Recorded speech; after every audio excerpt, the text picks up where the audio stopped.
창세기 41장 37절부터 57절까지 말씀입니다. 말씀 함께 보겠습니다. 바로와 그의 모든 신하가 이 일을 좋게 여긴지라. 바로가 그의 신하들에게 이르되 이와 같이 하나님의 영에 감동된 사람을 우리가 어찌 찾을 수 있으리요 하고 요셉에게 이르되 하나님이 이 모든 것을 내게 보이셨으니 너와 같이 명철하고 지혜 있는 자가 없도다. 너는 내 집을 다스리라. 내 백성이 다 내 명령에 복종하리니 내가 너보다 높은 것은 내 왕자뿐이니라. 바로가 또 요셉에게 이르되 내가 너를 애굽 온 땅의 총리가 되게 하노라 하고 자기의 인장 반지를 빼어 요셉의 손에 끼우고 그에게 세마포 옷을 입히고 금사슬을 목에 걸고 자기에게 있는 버금수레에 그를 태우매 무리가 그의 앞에서 소리를 지르기를 엎드리라 하더라. 바로가 그에게 애굽 전국을 총리로 다스리게 하였더라. 바로가 요셉에게 이르되 나는 바로라. 애굽 온 땅에서 내 허락이 없이는 수족을 돌릴 자가 없으리라 하고 그가 요셉의 이름을 사므낫 바네아라 하고 또 온의 제사장 보디베라의 딸 아스낫을 그에게 주어 아내로 삼게 하니라. 요셉이 나가 애굽 온 땅을 순찰하니라. 요셉이 애굽 왕 바로 앞에 설 때에 30세라. 그가 바로 앞을 떠나 애굽 온 땅을 순찰하니 7해 풍년에 토지 소출이 심히 많은지라. 요셉이 애굽 땅에 있는 그 7년 곡물을 거두어 각 성에 저장하되 각 성읍 주위에 밭에 곡물을 그 성읍 중에 쌓아두매 쌓아둔 곡식이 바다 모래같이 심이 많아 세기를 그쳤으니 그 수가 한이 없음이었더라. 흉년이 들기 전에 요셉에게 두 아들이 나되 곧 온의 제사장 보디베라의 딸 아스낫이 그에게서 낳은지라. 요셉이 그의 장남의 이름을 므낫세라 하였으니 하나님이 내게 내 모든 고난과 내 아버지의 온 집 일을 잊어버리게 하셨다 하며 차남의 이름을 에브라임이라 하였으니 하나님이 나를 내가 수고한 땅에서 번성하게 하셨다 함이었더라. 애굽 땅의 7해 풍년이 그치고 요셉의 말과 같이 7해 흉년이 들기 시작하며 각국에는 기근이 있으나 애굽 온 땅에는 먹을 것이 있더니 애굽 온 땅이 굶주림에 백성이 바로에게 부르짖어 양식을 구하는지라. 바로가 애굽 모든 백성에게 이르되 요셉에게 가서 그가 너희에게 이르는 대로 하라 하니라. 온 지면에 기근이 있음에 요셉이 모든 창고를 열고 애굽 백성에게 팔세. 애굽 땅에 기근이 심하며 각국 백성도 양식을 사려고 애굽으로 들어와 요셉에게 이르렀으니 기근이 온 세상에 심함이었더라. 아멘. 바로의 꿈에 의해서 애굽 전 지역에 큰 소동이 일어나게 되지요. 그 누구도 바로의 꿈을 해몽할 수 있는 사람이 한 명도 없었습니다. 하나님이 하신 거지요. 어쩌면 이 꿈을 어느 누구도 해석하지 못하게끔 하나님이 막으신 것 같기도 합니다. 한 명도 이 꿈에 두 번이나 반복해서 꾼 이 비슷한 꿈을 해몽하지 못합니다. 그때 술 맡은 관원장이 이 요셉을 기억하게 되지요. 그래서 그 감옥에 있었던 요셉을 빨리 세마포 옷을 입히고 옷을 정결하게 입히고 왕 앞에 세웁니다. 왕이 자기가 꾼 꿈에 대해서 두 번이나 이야기를 합니다. 먼저 소에 대한 그리고 또 하나는 이삭에 대한 두 꿈을 이야기합니다. 요셉이 듣자마자 이야기를 하지요. 이 살찐소나 또 안에 그 풍성한 그 7 이삭에 대한 부분은 7년 동안 풍년이 임할 것이고 또 뒤에 나오는 파리한 소와 속이 비어있는 그 이삭은 흉년을 이야기하는데 뒤에 흉년이 워낙 크기 때문에 앞에 풍년을 다 잊어버릴 정도로 그런 흉년이 올 것입니다. 그러니 하면서 요셉이 그 대안 방안까지 다 이야기를 합니다. 풍년 때에 그 소출의 5분의 1을 걷어들여서 창고에 쌓아두고 흉년을 대비하는 것이 좋겠습니다. 라고까지 이야기를 합니다. 먼저 생각해 보세요. 요셉이 이때 나이가 30살입니다. 13년 동안 노예와 감옥에 있었는데 이런 지혜를 어디서 얻었을까요? 그 순간 성령께서 요셉에게 임했을까요? 한순간 성령께서 요셉에게 지혜를 주셨기 때문에 그 순간에 그런 경제적인 지혜를 얻었을까요? 그럴 수도 있지요. 그런데 그 이후에 바로가 요셉을 총리로 세운 이후에도 그의 지혜를 보면 한순간에 하나님이 그의 IQ를 높이시고 EQ를 높여서 한순간에 그에게 지혜가 갑자기 임하는 것이 아닌 것을 알 수 있습니다. 5분의 1만 걷어들인 게 아니기 때문에 그래요. 한 가정의 총리나 어떤 재물을 담당하는 것으로 할 수 있는 것이 아니라 애굽에 있는 전역을 다 다스리는 것이기 때문에 이것은 결코 쉬운 일이 아닙니다. 요셉의 말 한마디에 의해서 전국이 다 움직여야 되기 때문이라는 거지요. 어디서 이런 지혜를 얻었을까요? 그것은 다른 것 아닙니다. 고난 가운데 있을 때, 노예로 있을 때, 그때 있었던 그 친위 대장의 집에 있는 모든 재물을 다 담당하면서 가정 경제를, 그리고 그 친위 대장이라고 하면 굉장히 재물이 많았겠지요. 그때 최선을 다하여 그 일을 다 보았던 일들이 알면 요셉에게는 굉장히 큰 지혜로 남았을 겁니다. 더불어 한번 생각해 보세요. 감옥에 있는 노예였던 사람을 바로가 바로 어디까지 낙하산으로 올립니까? 총리로 세워요. 국무총리가 된다라는 겁니다. 그게 가능할까요?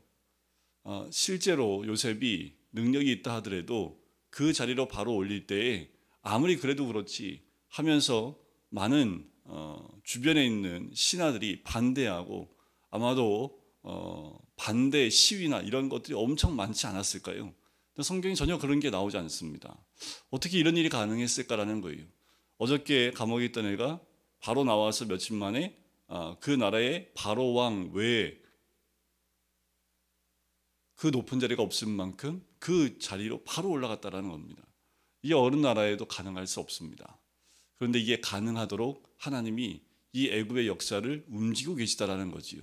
이때 바로는요, 정통으로 그 애굽에서 족보에 의해서 올라온 왕이 아니라 외부에서 들어온 왕입니다. 그러니까 정통 왕보다는 이 이방 사람들을 중용했을 수 있을 만큼의 그 넓이와 그리고 그것이 가능하도록 애굽의 역사를 하나님이 이미 만들어 놓으신 거예요.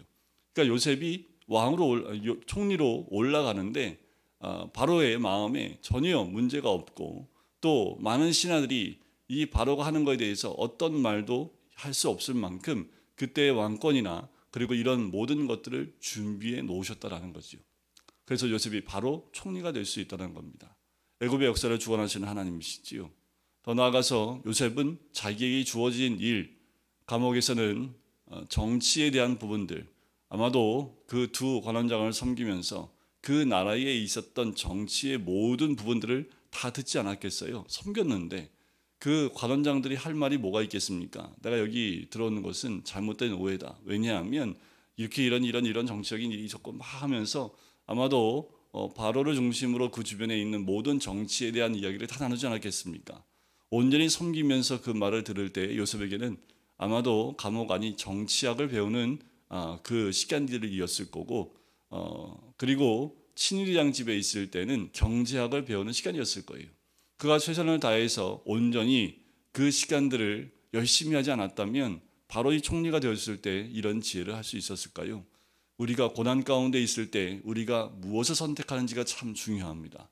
우리의 삶에 고난이 닥쳤을 때 우리에게 주어진 아주 작은 일들, 사사로운 일들, 우리에게 주어진 그 환경들, 거기에 최선을 다할 때에 하나님이 그때 그 사건을 통해서 더 큰 일들 가운데 인도하시게 되는 그 인도하심을 우리가 볼 수 있는 거지요. 그래서 예수 믿는 사람들, 믿음이 있는 그리스도인들은 어떤 환경이 와도 그 환경에 최선을 다하고 주어진 일에 힘을 다할 때에 하나님께서 나중에 쓰시고자 하실 때 준비된 모습이 될 수 있다라는 거지요. 자, 오늘 본문의 37절에 보면 바로와 그의 모든 신하가 이를 좋게 여긴지라라고 그래요.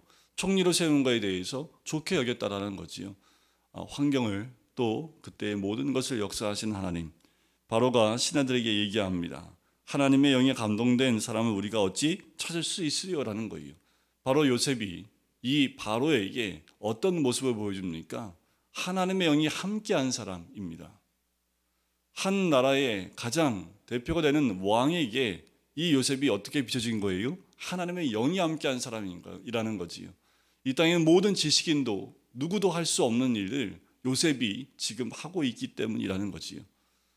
여러분 13년 동안 뭐 했게요? 요셉이 뭐 했습니까? 13년 동안 노예 생활하지 않았습니까? 감옥의 죄수로 갇혀 있지 않았어요. 우리의 삶이 만약에 그랬다면 그 상황을 어떻게 보내냐에 따라서 그 이후에 우리에게 드러나는 모습이 하나님의 영이 함께하는 사람이 될 수도 있고, 영원히 죄인된 모습으로 그냥 감옥에 있을 만한 그 모습으로 살아갈 수도 있다는 겁니다. 바꿔야지요. 환경과 상황에 묶여 있고 환경과 상황에 눌려서 거기에 묶여 있는, 그냥 그렇고 그렇게 죄수된 모습으로, 노예된 삶의 모습으로 그냥 살아가는 그 모습이 아니라, 하나님을 믿는 믿음의 사람들은 하나님의 영이 함께하는 사람이 되어져 어떤 환경 가운데에도 하나님이 함께하는 자의 모습이 드러나야 될 줄 믿습니다. 요셉을 높이 세웁니다. 어저께만 해도 감옥에 있었던 사람인데 지금 인장 반지와 그리고 버금 수레와 생업보 옷과 그 모든 것을 입힐 뿐만 아니라 온의 제사장 보디벨의 딸 아스낫을 아내로 바로 맞이하게 돼요. 아마도 정치뿐만 아니라 종교적인 부분이지요. 이때 당시에는 이게 굉장히 중요한 두 축인데, 요셉에게 두 축이 되는 두 부분의 가장 중요한 부분들을 바로가 다 맡겨버리는 거지요. 그러니까 어느 누구도 요셉의 말에 토를 달지 못하도록 정치적인 부분이나 또는 종교적인 부분이나 가장 막강한 힘을 요셉에게 다 실어주는 모습을 봐요. 46절에 요셉이 애굽 왕 바로 앞에 설 때가 몇 세요? 30세라는 거지요. 그리고 7년 동안에 토지가 소출이 심하게 많아요. 굉장히 많아요. 그러면 어떻게 해요? 이 요셉은 자기가 이야기한 대로 이 소출을 거둬들이기 시작을 합니다. 얼마나 많은지 모래알보다도 더 많을끔. 여러분들 애굽 땅에 모래가 얼마나 많을까요? 사막이 있는데 얼마나 많을까요? 그런데 그 사막에 모래만큼이나 많았다는 얘기는 셀 수 없을 정도라는 거죠. 그냥 이렇게 셈하기를 그치신 거예요. 워낙 너무 많다 보니까. 여러분, 우리에게 주어진 그 풍년은 다음을 준비하기 위해서 주신 거지요. 요셉은 이것을 미리 알았기 때문에 7년의 그 풍년을 헛되이 보내지 않고 7년 흉년을 온전히 준비할 수 있었다라는 겁니다. 여러분, 우리 인생에도 혹시 풍년과 흉년이 오고 가지 않습니까? 풍년이 오면 우리의 마음이 높아질 수 있어요. 하지만 풍년이 왔을 때 흉년을 대비하는 이 요셉의 모습처럼 우리의 삶도 대비하고 그리고 준비하는 모습이 돼야 되겠지요. 그때 그에게 두 아들이 태어나지요. 므낫세와 에브라임입니다. 이 땅에서, 애굽 땅에서의 그의 삶을 대변해 줄 수 있는 두 아들을 낳게 되지요. 그리고 흉년이 바로 옵니다. 자, 이때 요셉의 나이가 몇 세요? 37살입니다.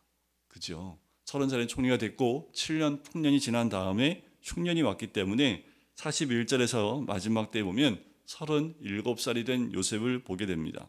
자, 그리고 애굽 땅뿐만 아니라 온 전 세계에 흉년이 임해요. 그런데 지금 코로나가 지나고 난 다음에 어쩌면 경제에 흉년이 오고 있지 않나라는 생각이 듭니다.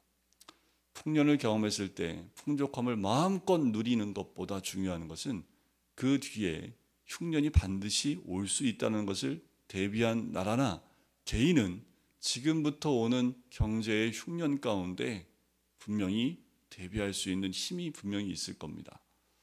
여러분, 우리가 하나님이신 풍년을 그냥 누리기만 하는 것보다 그 다음에 있을 생각지 않은 일을 예비하고 준비하는 것도 지혜로운 모습이겠지요.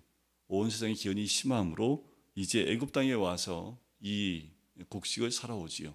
이것도 이제 곧 야곱과 그 아들들을 만날 수 있는 길을 지금 우리에게 보여주고 있는 거지요.